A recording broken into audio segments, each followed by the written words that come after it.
Hello, my name is August Dobb, and this is my Unessay project on the Indian removal. The topics that I want to cover today relate to the Native American influence on the United States Constitution, treaties between the United States government and Osage nations, the Trail of Tears, President Jackson and the Indian Removal Act of 1830, Native American involvement in the American Civil War, results of the American Civil War regarding Native Americans, and current events involving Native Americans. So at the beginning of the 1800s, the United States government began to negotiate with Indian tribes to build relationships under the guise of creating mutualistic relationships that would result in increased trade and protection for both the government and the native nations.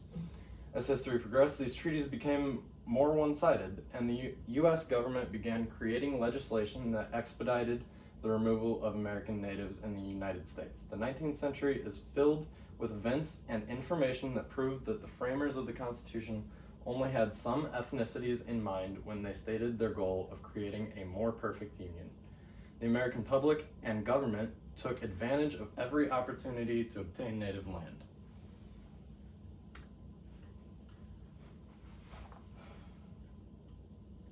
So, Native American influence on the U.S. Constitution.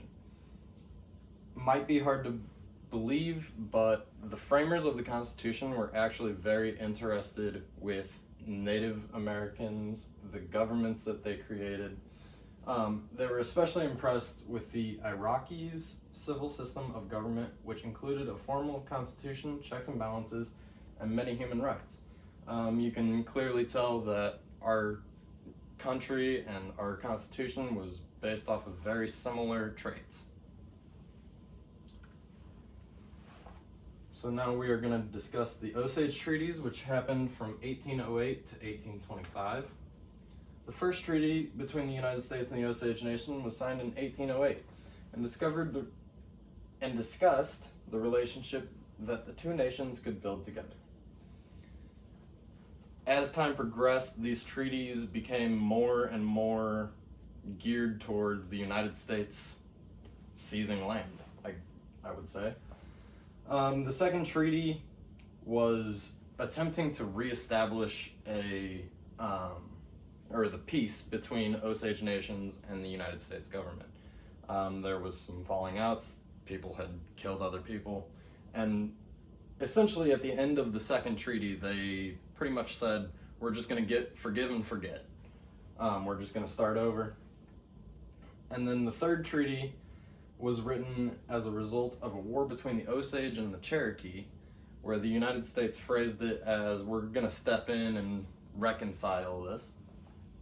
But that was ultimately because that war ended in the Osage loss of land, loss of territory, and the government was going after that. The fourth and final treaty between the United States and the Osage is delivered as if the government had pulled one over on the Osage. In this treaty, they make a point to call themselves the chiefs, warriors, and headmen, and they refer to the people that the treaty is discussing, which is the Osage Nation, as their tribe, which back in the third treaty that was signed is where the Osage gave away their right to claim independence from the United States, claim countryship. So the next treaty that they passed was really kind of poking fun at that. So now we're on to Andrew Jackson, excuse me, I stutter quite a bit. For countless generations, Native American tribes resided across the United States Southwest region, where the land was fertile and crops could be maintained with ease in comparison to other portions of the United States. Andrew Jackson began the Indian removal process by pressuring Congress to pass the bill which enabled the federal government to purchase native territory. Ultimately, this forced native tribes in the region to move west of the Mississippi River.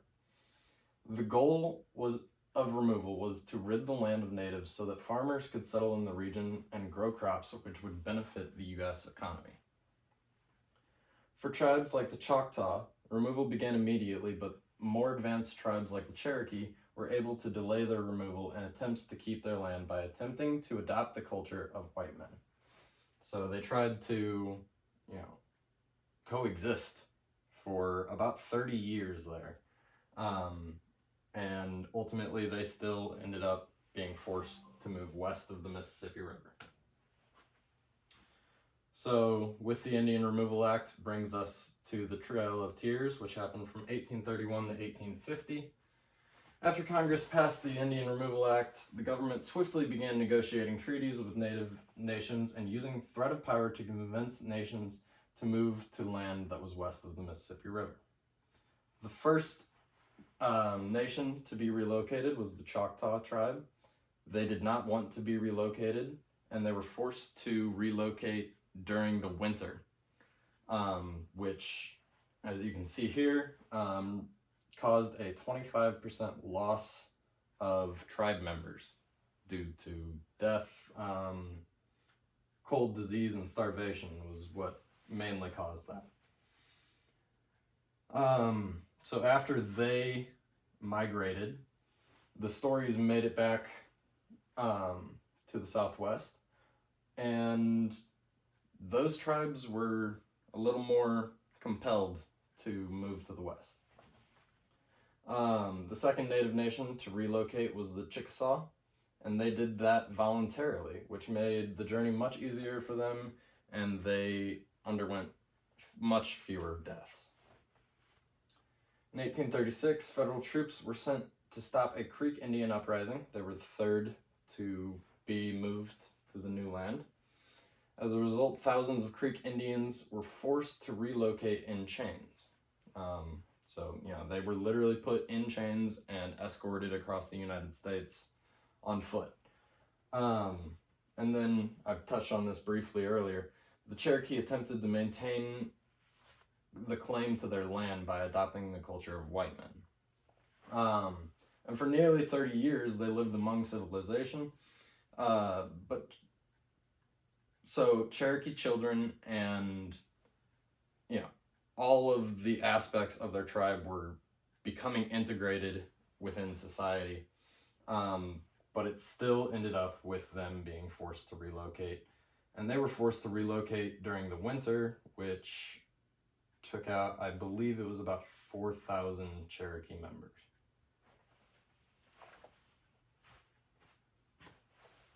All right, so Native American involvement in the American Civil War. The Civil War happened from 1861 to 1865, and this was actually very interesting for me to learn about because the Native Americans actually fought on both sides of the Civil War.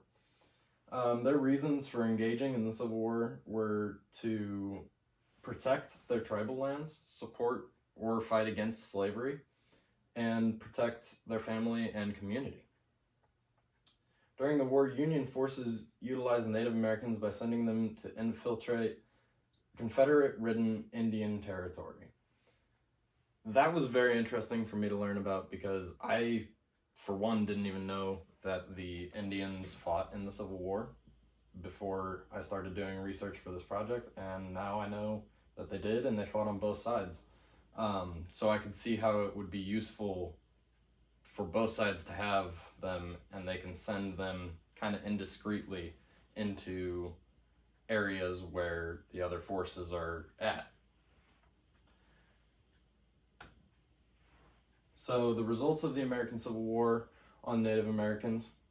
After the American Civil War, the lands that natives had been sent to because of the Indian Removal Act were pretty much completely destroyed. And that left Native nations in a state of reconstruction. Native Americans lost ground financially, socially, and morally due to the war. And their lands were less secure than they were before the war because, while the war is going on, you have all of these moving parts and treaties that are being signed. They were signing treaties to maintain protection, maintain their lands, do a bunch of different stuff. So there was a lot of moving parts. And white settlers would come in and just kind of assume that the Native Americans had forfeited all of their rights and their claims to land. when in reality they hadn't. But when there's, you know, Bob, Joe, and Jim moving in 30 miles to the east, how can you really tell without letting all of them kind of encroach on you? So current events involving Native Americans.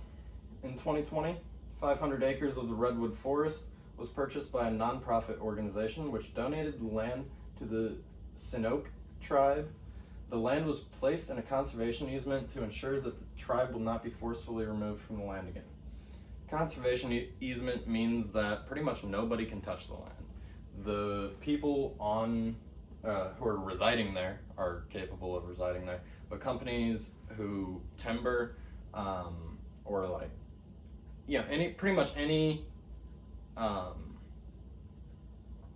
monetary use for the land is restricted. It is reserved for conservation purposes. That is a very positive way to end this, but can't quite do that, because despite all the restitution that the United States has attempted to repay, Native American rights and wishes are still being ignored today.